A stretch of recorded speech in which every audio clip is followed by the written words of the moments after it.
සුබ දවසක් හැමෝටම. අද අපි O level දෙවෙනි පාඩම ව්‍යාපාර පරිසරය පිළිබඳව කතා කරන්න යන්නේ. අපි කලින් කතා කරා ව්‍යාපාරයක් කියන්නේ මොකක්ද කියලා. දැන් අපි අද ව්‍යාපාර පරිසරය කියන්නේ මොකක්ද කියලා බලමු. අපි පරිසරයක් කියන්නේ මොකක්ද කියලා බලුවොත් එහෙම ඔයා එදිනදා ජීවිතේ ඔයාලට හම්බ වෙන හැමදේම පරිසරය. ඔයගේ වටපිටාව. ගෙදර නම් ගෙදර ඉන්න අය, ගෙදර තියෙන භෞතික සම්පත් ඒ හැමදේම පරිසරය. ඔයා ගෙදරින් පිට ගියොත් එහෙම යාන වාහන ස්වභාවික සම්පත් හැමදේම වාගේ පරිසරය.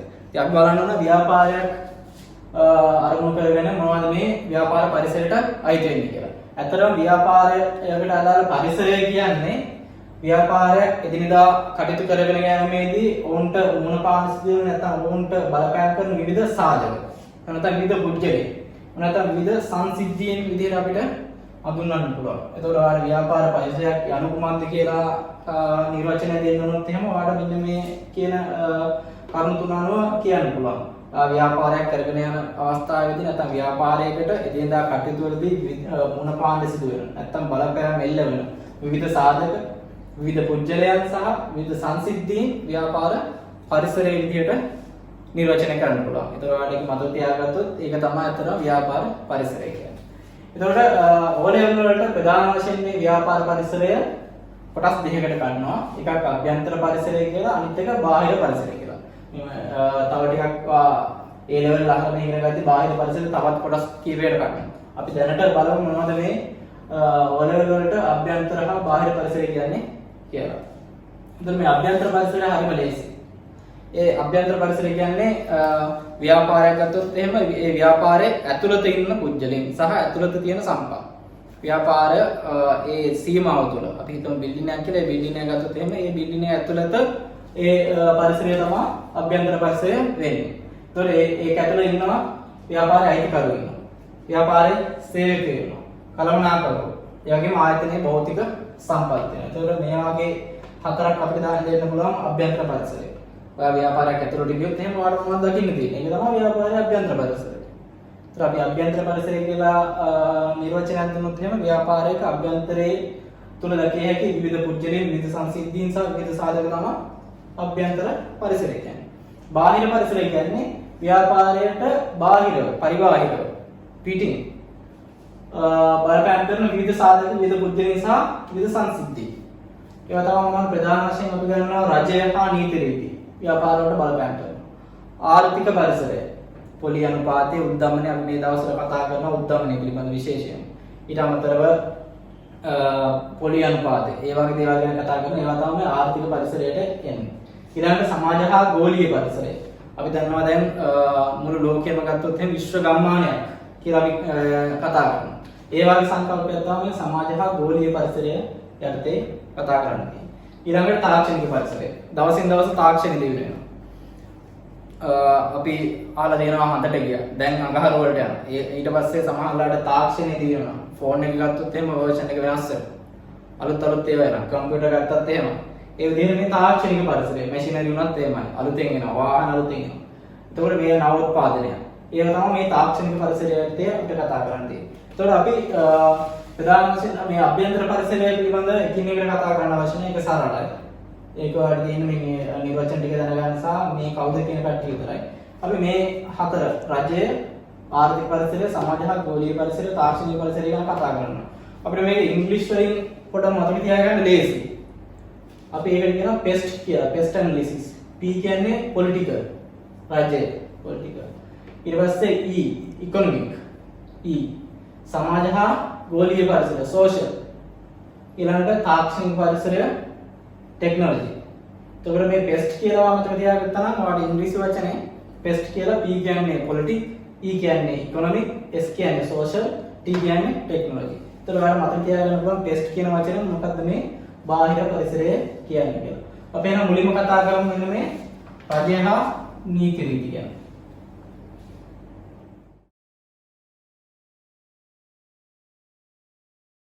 හරි. එහෙනම් අපි බාහිර පරිසරය කියන එක යටතේ මුලින්ම කතා කරනවා රජය හා නීති රීති. කොහොමද මේ රජයක් එහෙම නැත්නම් නීති රීති අනපනත් ව්‍යාපාර කෙරෙහි බලපෑම් ඇති කරන්නේ කියලා. එතකොට මේවා ව්‍යාපාර වලට විතරක් නෙමෙයි. සාමාන්‍ය පොදු ජනයාටත් බලපාන රජය. විවිධ ආකාරයෙන් බලපෑම් කරනවා. ඒතර ව්‍යාපාර කෙරෙහි විවිධාකාර බලපෑම් කරනවා. මේවා ව්‍යාපාර වලට එක පැත්තකින් වාසි වෙන්නත් පුළුවන්, අවාසි වෙන්නත් පුළුවන්. හැබැයි අපි එක පැත්තකට වාසි අනිත් පැත්තට අවාසි කියවට මේක අපි මේ රජය බලපෑම් කරන්නේ සැමට සාධාරණ විදිහට. ඒතකොට ඒ සැමට සාධාරණයක් කිව්ද සමහර අයට පොඩ්ඩක් අවාසි වෙන්න පුළුවන්. සමහර අයට ටිකක් වාසි වෙන්න පුළුවන්. අපි ඒක හිතන්නේ නැතුව රජයක් කොහොමද ව්‍යාපාර වලට බලපෑම් කරන්න කියලා බලමු. ඒතකොට රජයක මූලික වගකීම තමයි යටිතල පහසුකම් සැපයීම. අපි දන්නවා යටිතල පහසුකම් කියපුවාම ප්‍රධාන වශයෙන් ගන්න පුළුවන් විදුලිය, ජලය, මහා මාර්ග. ඔය තුන තමයි අපි ගොඩක් කරලා දකින්නේ. ඊට අමතරව ගොඩනැගිලි වෙන්න පුළුවන්. ඔය ප්‍රාදේශීය සභා අනුමාන ඒ වගේ විවිධ ගොඩනැගිලි. ඒතකොට රජයක වගකීම තමයි යටිතල පහසුකම් සැපයීම. ඇත්තටම දැන් සමාජාලාට රජයක් විසින් යටිතල පහසුකම් සපයනවා. පාලමක් හදනවා 1000ක් 2000ක් කියලා විවෘත කරනවා. එහෙම නැත්නම් ගොඩනැගිල්ලක් හදනවා විවෘත කරනවා. කරන්ට් එක දෙනවා. දීලා කියවනවා. හැබැයි ඇත්තටම අපි රජයක් පත් කරන්නෙම ඒවා කරන්න තමයි. නැත්නම් ඒකට අවශ්‍ය නැහැ. ඒක එයාලගේ මේ යුතුයකමක් එහෙම නෙමෙයි මේක වගකීමක්. දැන් තියෙන සිටුේෂන් එක බලපුවම මේක නේ යුතුයකමක්. අපි තමා කරේ එහෙම කියනවා. අපි තමයි සල්ලි සාමාන්‍ය ජනතාව තමයි සල්ලි දීලා තියෙන්නේ හැබැයි. එයාලා කියනවා. එතකොට යටිතල පහසුකම් සපයලා ව්‍යාපාර කරේ බලපෑම් කරනවා. මේක වල දුරට තියෙන ව්‍යාපාර වල වාසිදායක විදිහට බලපාන. ඊළඟට නීති රීති සම්පාදනය ක්‍රියාත්මක කිරීම රජයක් විසින් කරනවා. විවිධාකාර නීති රීති. දැන් අපි බලමු තේම අවම වැටුප කීයද? අතිකාල දීමනක් කොහොමද දෙන්නේ? මොනවද රජයේ නිමාඩු දවස්? මොනවද පෞද්ගලික අංශවල තියෙන නිමාඩු දවස්? ඒ වගේ නීති රීති හදනවා. එතකොට පාසලක් ගත්තොත් හිතන්න පාසලේ කොහොමද මොනවද පටන් ගන්න වෙලාව? කොහොමද ඉවර වෙන්නේ? කීයටද ඉවර වෙන්නේ? ඒ වගේ විවිධාකාර නීති රීති. එතකොට තවරුත් ව්‍යාපාර ලියාපදිංචි කිරීම හා බරපතල ලබා දීමත් රජයක් විසින් තමයි කරන්නේ. අපි ඉස්සරහට මේ අපේ පාඩම් තියෙනවා මේ ගැන. සමාගමක් කොහොමද ලියාපදිංචි කරන්නේ? හවුල් ව්‍යාපාරයක්, තනි පුද්ගලික ව්‍යාපාරයක්. ඒ කියන්නේ ව්‍යාපාරයක් කරගෙන යනකොට බලපත්‍රයක් අවශ්‍යයි. ඒවා කරන්නේ රජය. දැන් අපි ගොඩාක්ම දන්නේ නැහැ සෙඩ් එකක් ගත්තොත් බලපත්‍රයක් අවශ්‍යයි. ඒ විදිහට හැම ව්‍යාපාරයකම අවශ්‍ය නැහැ. පොඩි සෙල්ලර කඩයක් ගත්තොත් එහෙම මේක සමහරවිට ඔය ගමේ තියෙන එකක් ලියාපදිංචිත් නැති වෙන්න පුළුවන්. හැබැයි අපි සාමාන්‍යයෙන් ව්‍යාපාරයක් ගත්තොත් එහෙම ඒක ලියාපදිංචි කරන්න. ඊළඟට රජයක් තව විදිහට බලපෑම් කරනවා ව්‍යාපාරවල සේවකයන්ගේ සුරක්ෂිතභාවය තහවුරු කිරීමට කටයුතු කරනවා. එතකොට විවිධාකාර ක්‍රම වලට සේවකයන්ගේ සුරක්ෂිතභාවය තහවුරු කරනවා. එයාලා කියනවා මෙන්න මෙච්චරක් වැටුප් දෙන්න ඕන. සමහරවිට සේවකයන් සහ සේවා යෝජකයා දෙකම මේ EPF VTF කියන එක කපලා ඒක යවනවා අර මුදලක් හදලා. එතකොට සේවකයෝ කවදා හරි විශ්‍රාමයක්දී සේවකයන්ට මුදලක් අතර වෙනවා. ඒ විදිහට සේවකයන්ගේ අනාගතය පිළිබඳව රජයක් විසින් මෙදිහත් වෙලා කටයුතු කරනවා. ඊට අමතරව මේකත් විවිධ බදු අය කිරීමත් රජය විසින් කරනවා. මේක ගොඩක් වෙලාවට ඉතින් ව්‍යාපාරිකයෝ නම් කැමති නැහැ බදු ගන්නවට. ඒ වුණාට මේක මහජනයාගේ පොදු යහපත. ඒ කියන්නේ මේ බදු අය කියන්නේ නැත්නම් රජයෙන් මේ අර්ථ පාන්තම් දෙන්න බෑ. ඒක බදු අය කරන්නේ. එන්න විවිධ බදු අය කිරීම. ඉන්කම් ටැක්ස් එක, වැට් එක වගේ දේවල් අය කිරීම මේ රජයක් විසින් තමයි සිදු කරන්නේ. එතකොට මේ වගේ දේවල් තමයි මේ රජය නීති රීතියත් කතා කරන්න පුළුවන්. අපි තව ගත්තොත් එහෙම ඊට අමතරව තව තියෙන්න පුළුවන්. අපි කතා කරන්නේ මෙතන සේවක සුරක්ෂිතභාවය, පාරිභෝගික සුරක්ෂිතභාවය පිළිබඳව කතා කරනවා නේ. පාරිභෝගික සුරක්ෂිතභාවය. අපිට දැන් ගොඩාක් අහන්න ලැබෙන එකක් තමයි පාරිභෝගිකයන්ට කළුපඩ මිලට විකුණනවා. ඒ වගේ දේවල් දෙනවා. එහෙම නැත්නම් ගුණාත්මක භාවයෙන් අඩුපාඩු දෙනවා. ඒ හැම අවස්ථාවකදී මොකද කරන්නේ? රජය විසින් මැදිහත් වෙලා ඒවා අවම කරනවා. එහෙම නැත්නම් ඒවා අල්ලගන්න කටයුතු කරනවා. ඒ සඳහා විවිධ අනපනක් තියෙනවා. පාරිභෝගිකයන් සුරක්ෂිත කිරීම සඳහා විවිධ අනපනක් තියෙනවා. විවිධ ආයතන තියෙනවා. එකක් තමයි පාරිභෝගික කටයුතු පිළිබඳ අධිකාරිය. එයාලා මැදිහත් වෙනවා ප්‍රධාන වශයෙන් මේ පාරිභෝගිකයාගේ සුරක්ෂිතභාවය. ගුණාත්මක භාණ්ඩ ලබා දෙනවද? එහෙම නැත්නම් පාරිභෝගිකයාට සාධාරණ මිලකට භාණ්ඩ ලබා දෙනවද කියන වගේ දේවල් වලට මැදිහත් වෙනවා පාරිභෝගික කටයුතු පිළිබඳ අධිකාරිය. එතකොට මේ වගේ විවිධාකාරයට රජයක් විසින් ව්‍යාපාර කෙරෙහි මැදිහත් වෙන නැත්නම් බලපෑම් කරනවා. ඒක තමයි අපි මුලින්ම කතා කරපු පළවෙනි එක. නැත්නම් අපි පොලිටිකල් අර පෙස්ට් කියන එකේ පළවෙනි එක. පොලිටිකල් කියන එක. එහෙනම් අපි බලමු මොකද්ද දෙවෙනි එක කියලා.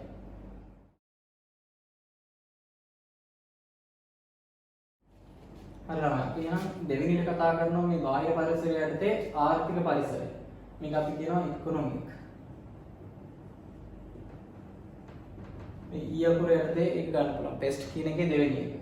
එතකොට මොනවද මේ යටතේ ආර්ථික පරිසරය කියන්නේ? අතරම ආර්ථික පරිසරය කියන්නේ ව්‍යාපාරික කටයුතු කරන යාමේදී එයාලට මුණ පාන්න වෙන. එයාලට බලපෑම් කරන විවිධ ආර්ථික විචල්යන්.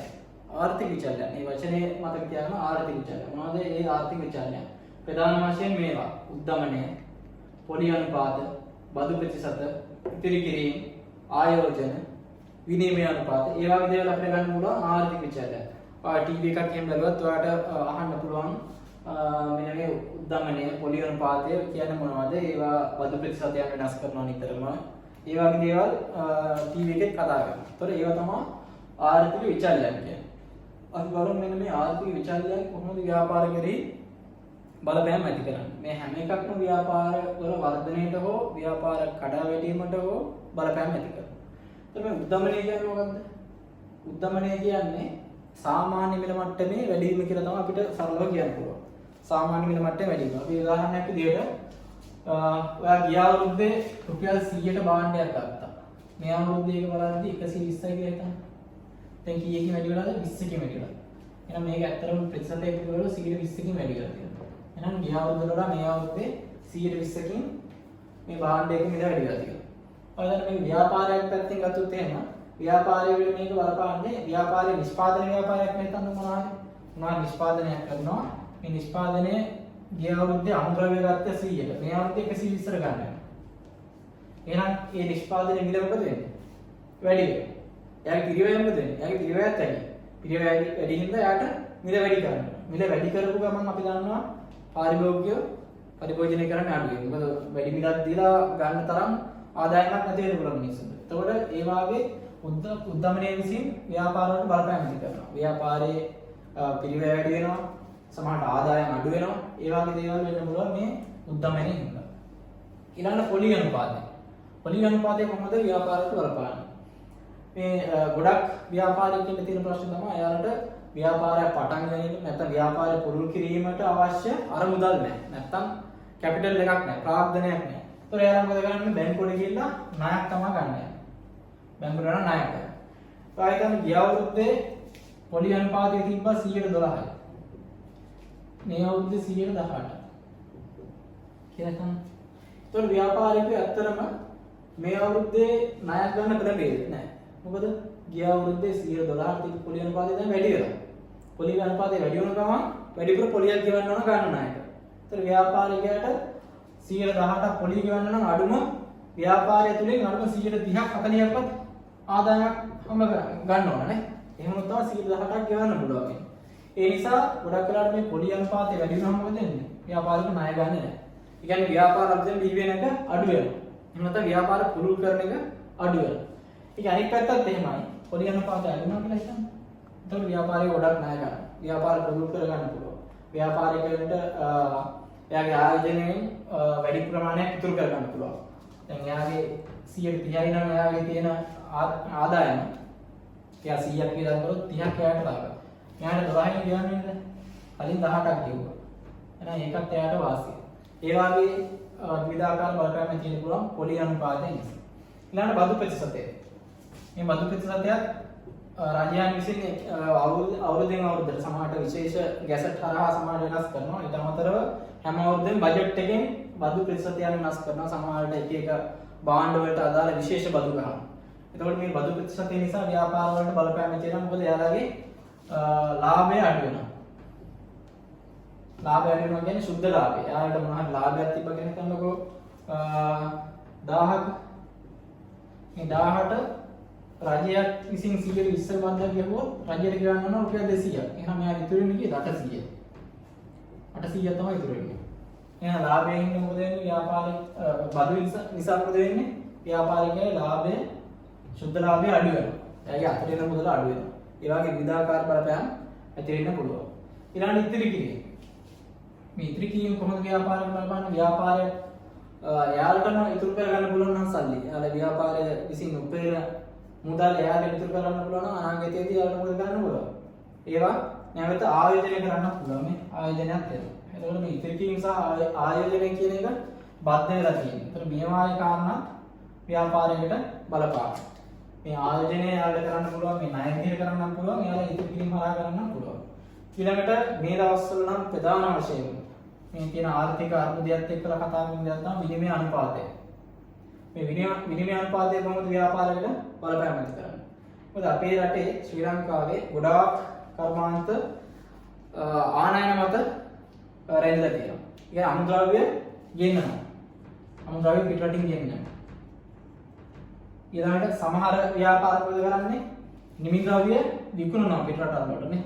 නිමි ද්‍රව්‍ය විකුණනවා. හරි කොහොමද මේ ව්‍යාපාරවල මෙන්න මේ විනිමය අනුපාතය බලපාන්නේ? විනිමය අනුපාතය කියන එක ඇත්තටම අපි කියනවා අපි ගත්තොත් ෆොරින් ට්‍රාන්සැක්ෂන් වලදී තමයි බලපාන්නේ ප්‍රධාන වශයෙන්. ඒ කියන්නේ ව්‍යාපාර වෙනත් රටවල් එක්කලා ගණනය කරද්දී තමයි මේ විනිමය අනුපාතය කියලා එක බලපාන්නේ. එතකොට අපි හිතමු ඩොලර් වලින් අපි ගොඩක් වෙලාවට කතා කරන්නේ ඩොලර් එකක් හරිද රුපියල් 200යි කියලා. මේක රුපියල් 200යි කියලා. එතකොට ව්‍යාපාරයක් අමුද්‍රව්‍ය ගෙනන ව්යාපාරයක්. හරිද? මොනවා හරි අමුද්‍රව්‍යයක් කියනවා ඒකේ වටිනාකම ඩොලර් එකයි. ඒ තමයි අමුද්‍රව්‍ය. එහෙනම් යා රුපියල් කීයක් ගෙවන්නේ? 200ක් ගෙවන්න. ඒ වෙලාවට. මොකක් හරි කවුරු හරි ව්‍යාපාරයක් ඩොලර් එකක් වටිනා භාණ්ඩයක් විකුණනවා වෙනත් රටකට. ඩොලර් එකක් වටිනා භාණ්ඩයක්. ඒ යාට රුපියල් කීයක් හම්බෙනවා? 200ක් හම්බෙනවා. මේ තමයි සාමාන්‍ය තත්ත්වය. වයිතන්ඩ විනිමය අනුපාතය වෙනස්. ලංකාවේ ගොඩක් වෙලාවට අපි කියන විනිමය අනුපාතය රුපියල ආව ප්‍රමාණය. දැන් 220ක් වුණා කියලා මේක. මේක දැන් 220ක් වෙනවා. 220ක් වෙනවා. දැන් මොකද වෙන්නේ? ඩොලර් එකක් වටිනා අමුද්‍රව්‍යයක් ආනයනය කරන්න මෙයාට ගෙවන්න වෙනවා රුපියල් 220ක්. අමුද්‍රව්‍ය ආනයනය කරලා නිෂ්පාදනය කරනවා. එයා මොකද පිළිවෙල වෙන්නේ? එයාගේ පිළිවෙල වැඩි වෙනවා. අනිත් පැත්තට බැලුවොත් එහෙම ඒ කියන්නේ ආනයනය කරන එක්කනට මේක අවාසි. ඒකට තේරෙනව නේද? එයාගේ පිළිවෙල වැඩි වෙනවා. දැන් අපනයනය කරන එක්කන කියලා හිතන්න. නැත්නම් භාණ්ඩ වෙන රටකට විකුණන එක්කන කියලා හිතන්න. එයා ඩොලර් එකක් වටිනා භාණ්ඩයක් පිටරට විකුණද්දී දැන් එයාට රුපියල් කීයක් හම්බ වෙනවද? 220ක් හම්බ වෙනවා. ඒ කියන්නේ විනිමය අනුපාතය 220යි. ඩොලර් එකක් වටිනා භාණ්ඩයක් එයා රට විකුණද්දී එයාට 220ක් හම්බ වෙනවා. කලින් හම්බුනේ 200යි. නෑ එයාට ඒකේ වාසිදායක තත්ත්වයක් තියෙනවා. නම් මේ විනිමය අනුපාතයත් ව්‍යාපාර කෙරෙහි බලපෑම ඇති කරනවා. නම් ප්‍රධාන වශයෙන් මේ ටික ආදනය ගත්තත් ඇති කොහොමද ආර්ථික පරිසරය ව්‍යාපාර කෙරෙහි බලපාන්නේ කියලා. හරි ඊළඟට අපි තුන්වෙනි කතා කරනවා සමාජ හා ගෝලීය පරිසරය. ගෝලීය පරිසරය කියලා ලියුවත් ඇති. ඒක තමයි අර පෙස්ට් කියන එකේ තුන්වෙනි එක සෝෂල් කියන එක සමාජය. ඒතර කොහොමද මේ ගෝලීය පරිසරය ව්‍යාපාර කෙරෙහි බලපාන්නේ? ඒක ඇත්තටම හිතකර වගේම අහිතකර බලපානු තියෙන ගෝලීය පරිසරය. මේ ගෝලීය පරිසරය කියන්නේ ඇත්තටම දැන් මේ වර්තමානයේ තියෙන තාක්ෂණික දියුණුව, සංනිවේදනයේ දියුණුව, ප්‍රවාහනයේ දියුණුව නිසා මුළු ලෝකයේම විශ්ව ගම්මානයක් වෙලා තියෙනවා. ඒ කියන්නේ හරිය නිකන් වාගේ පුංචි ගම වාගේ. මුළු ලෝකෙ කොච්චර විශාල වුණත් අර ගම වාගේ දැන් ඒක පොඩි වෙලා තියෙන්නේ. ඇයි මේ තාක්ෂණයේ දියුණුව, සංනිවේදනයේ වාගේ දේවල් නිසා ඕනම තැනක වෙන දෙයක් ඔයාලට ශනිකව දැනගන්න පුළුවන්. ඕනම දෙයක් ඔයාලට බලන්න පුළුවන්. ඒ වගේ දේවල් නිසා ව්‍යාපාර වලට කොහොමද ඒක බලපාන්නේ? ඒක තමයි මේ ගෝලීය පරිසරය හරහා කතා කරන්නේ. ඇත්තටම මේක හිතකර ආකාරයට බලපානවා වගේම අහිතකර ආකාරයට බලපානවා මොනවද හිතකර? අපිට මේ ප්‍රවාහනයේ දියුණුව, සංනිවේදනයේ දියුණුව නිසා අපිට පුළුවන් මොකද මේ විදේශ භාණ්ඩ හා සේවා පරිභෝජනය කරන්න පුළුවන්. ලංකාවේ Apple වෙන්නේ නැහැ. අපි ඕස්ට්‍රේලියාවෙන් හරි කොහෙන් ගෙන්නන්න. ඇයි අපිට ඒක ගෙන්නන්න පුළුවන් වෙලා තියෙන්නේ? මෙන්න මේ ගෝලීය පරිසරය කියන සංකල්පය යටතේ ප්‍රවාහනයේ දියුණුව වෙලා තියෙනවා. එතකොට දුරකථන අපේ රටේ නිෂ්පාදනය කරන්නේ නැහැ. අපි ඒවා චීනෙන් හරි නැත්නම් ජපානයෙන් හරි කොහෙන් හරි ගෙන්නනවා. එතකොට ඒවා අපිට පරිභෝජනය කරන අවස්ථාව හම්බෙලා තියෙන්නේ මෙන්න මේ ගෝලීය පරිසරයේ තියෙන දියුණුවත් එක්කලා. සංවේදන තාක්ෂණය වගේ දේවල් වල තියෙන දියුණුව නිසා. එතකොට මේ ගෝලීය පරිසරය කියන්නේ ඇත්තටම මෙන්න මේ සංනිවේදනයේ දියුණුව, ප්‍රවාහනයේ දියුණුව වගේ දේවල් නිසා ව්‍යාපාර වලට කරන බලපෑම තමයි ගෝලීය පරිසරය කියන්නේ. ඊළඟට තව හිතකර බලපෑම තමයි විදේශ වෙළඳපොළ සඳහා සහභාගී වෙන්න පුළුවන්. දැන් ශ්‍රී ලංකාවේ නිෂ්පාදනයන්ට විදේශ වෙළඳපොළක් හිමි වෙලා තියෙනවා. ඇයි අපිට විදේශ වෙළඳපොළට ළඟා වීමේ හැකියාවක් ලැබිලා තියෙනවා මෙන්න මේ ගෝලීය පරිසරය හරහා. එහෙමත් නැත්නම් අපි විද්‍යුත් මාධ්‍ය හරහාත් අපිට දැන් ගෝලීය විශ්වය පුරාම අපේ දේවල් ප්‍රචාරය කරන්න, අපේ දේවල් පෙන්වන්න පුළුවන් වෙලා තියෙනවා. නැත්නම් අපේ හිතන්නකෝ ටුවරිසම් කියලා සංචාරක ක්ෂේත්‍රය කියලා හිතන්නකෝ. වෙනදා ලංකාවට ආවොත් විතරයි යාට බලන්න පුළුවන්. දැන් එහෙම නෙමෙයි මේ වීඩියෝ තාක්ෂණය හරහා YouTube හරහා මේ දේවල් හරහා යාට බලන්න පුළුවන් ලංකාවේ මොනවද තියෙන්නේ කියලා. එහෙම තියෙන මොනවද බලලා එයාලා සිලෙක්ට් කරගෙන එන්න පුළුවන්. හරි අපි මේව තමයි මේ ලංකාවට ගිහලා විසිට් කරන්නේ. ඒ වගේ දිනුවක් ලැබිලා තියෙනවා. ලංකාවට විදේශ වෙළඳපොළන් සඳහා සහභාගී වීමේ හැකියාවක් ලැබිලා තියෙනවා. ඒ වගේම තමයි දේශීය මිලට වඩා අඩු මිලට භාණ්ඩ ලබා ගන්න පුළුවන් වෙලා තියෙනවා. දැන් බලුවොත් එහෙම ලංකාවේ නිෂ්පාදනය කරන අල නැත්නම් ලංකාවේ හදන අල ගණන් වැඩි ඉන්දියාවෙන් ගෙන්නනට වඩා. ලංකාවේ ලුණු ගණන් වැඩි ඉන්දියාවේ ලුණු වලට වඩා. හැබැයි අපිට ඉන්දියාවෙන් ගෙන්නොත් අඩුවට ගන්න පුළුවන්. ඒ ඉන්දියාවෙන් අපිට ගෙන්නන්න පුළුවන් වෙලා තියෙන්නේ මෙන්න මේ ගෝලීය පරිසරය කියන සාධකයේ නිසා. ඉතින් ඒ වගේම අහිතකර බලපෑමක් තියෙනවා. දැන් අපි හැම වෙලාවෙම කතා කරන දේශීයත්වය කියලා. ඉතින් මේ පිටරටින් භාණ්ඩ ගෙන්නනවා. දේශීය ව්‍යාපාරිකයන්ට මොකද වෙන්නේ? දේශීය ව්‍යාපාර, දේශීය නිෂ්පාදන කඩා වැටෙන්න පුළුවන්. ඒ වගේ අහිතකර බලපෑම් තියෙන්න පුළුවන්. ඒ වගේ තමයි දේශීයත්වයට නොගැලපෙන භාණ්ඩ සේවා වෙළඳපොළට එන්නත් පුළුවන්. අපි ගත්තොත් එහෙනම් අඳුන් එහෙම ගත්තොත් එහෙනම් විවිධ විලාසිතා යනවා. සමහරට ඒක අපේ ලංකාවට ගැලපෙන්නේ නැහැ. හැබැයි මෙන්න මේ ගෝලීය පරිසරය නිසා අපිට ඒක නවත්තන්න බෑ. ඒ මුළු ලෝකෙම විශ්ව ගම්මානයක් වෙලා තියෙනවා. මුළු ලෝකෙම තියෙනවා ඔයාලට ලංකාවෙත් ඔයාලට ලබා ගන්න පුළුවන්. ඒක තමයි මේ ගෝලීය පරිසරය කියන එක කොහොමද ව්‍යාපාර වලට බලපාන්නේ කියලා අපි කතා කරලා අපිට කතා කරන්න තියෙන සාධකය. අපි යන ඊළඟට බලමු අවසානයක. අවසානයක ඇවිල්ලා තාක්ෂණික පරිසරය. හරි ළමයි එහෙනම් අපි අද ව්‍යාපාර පරිසරයේ බාහිර පරිසරය යටතේ අවසාන කොටස තාක්ෂණික පරිසරය. එහෙම නැත්නම් පෙස්ට් කියන එකේ මම ඔයාලට වචනයක් කිව්වා පෙස්ට් කියලා එකේ ටෙක්නොලොජි T අපි ඒක තමයි අවසාන වශයෙන් කතා කරන්නේ. කොහොමද මේ තාක්ෂණික පරිසරයේ ව්‍යාපාර කෙරෙහි බලපාන්නේ. ඇත්තරම ව්‍යාපාරයක් කරගෙන යාමේදී මේ ව්‍යාපාර වලට මුණ දෙන්න සිදු වෙනවා. නැත්නම් ව්‍යාපාර වලට බලපෑම් කරන විවිධාකාර තාක්ෂණික උපකරණ යන්ත්‍ර සූත්‍ර, ඒ වගේම නව සොයා ගැනීම, නැත්නම් කියන නවෝත්පාදනයන් කියලා කියනවා. එහෙම නැත්නම් නව ක්‍රමවේද. දැන් ඉංජිනේරු තාක්ෂණය එහෙම ගත්තොත් එහෙම දිනෙන් දින දියුණු වෙනවා. නව ක්‍රමවේද එනවා. එල අලුත් විදිහට තමයි අලුත් දේවල් කරන්නේ. නැත්නම් නිෂ්පාදනයන් කරන්නේ. එහෙම නැත්නම් මොනවා හරි කන්ස්ට්‍රක්ෂන්ස් බිල්ඩින් වගේ දේවල් හදන්නේ, පාරවල් වගේ දේවල් හදන්නේ. එහෙනම් ව්‍යාපාර වලට බලපෑම් කරන මෙන්න මේ වගේ දේවල් තාක්ෂණික උපකරණ හසුරා ගැනීම, නව ක්‍රමවේද වගේ දේවල් තමයි තාක්ෂණික පරිසරය කියලා කියන්නේ. ඉතින් කොහොමද මේ දේවල් ව්‍යාපාර වලට බලපාන්නේ? අතරම අපි උදාහරණයක් විදිහට ගමු. අපි ගමු ප්‍රෙස් එකක් ගත්තොත් එහෙම. නැත්නම් අපි කියන printing company එකක්. එයාලා අපි හිතමු 1990